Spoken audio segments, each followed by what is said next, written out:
Ever since I was young, I have found purpose in the lives and conservation of animals. However, it was when I was in sixth grade that I discovered my love of birds and raptor species. During that year of 2017, my family and I had attended a nighttime event at Blue Jay Point called Owl Night.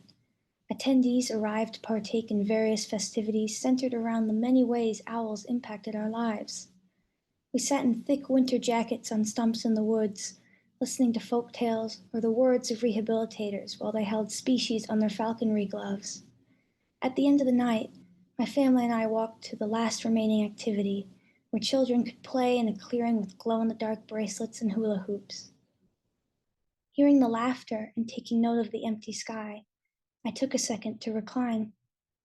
It was wondrous, and standing in the cold air of dusk, I felt a sense of tranquility and warmth among the empty fields under the stars.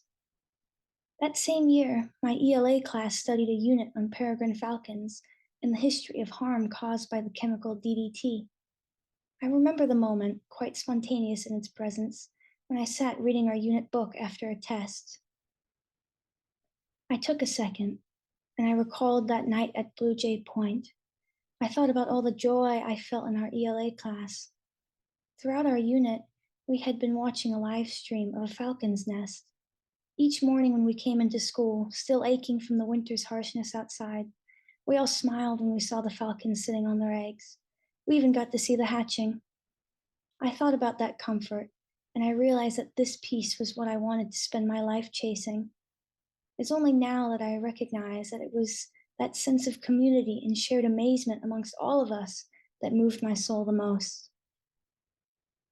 In all of the moments I have now spent pursuing my passion of birds, it has been meeting people just as transfixed by these beautiful animals that has made this field seem important to me as part of the wide representation of the human experience. However, since then, I had only known that place of passion to come from nature. It was when I discovered aviation and the fervor of motivation that moved Howard Hughes that I realized that this joined wonder could come from human-made activities. It was in aviation, most of all, that I began to realize just how significant the factor of feeling belonging, unity, and connection between others truly was. As I drew comparisons between my own passion for birds and Howard Hughes's identity with aviation, I began to see how passion, connection, purpose, and art can be found in all parts of life. So now, as I look to the mundane or what activities I may not understand yet, I know that regardless of what avenue we choose to express ourselves, we are all connected by our desire to pursue emotional expression and personal truth.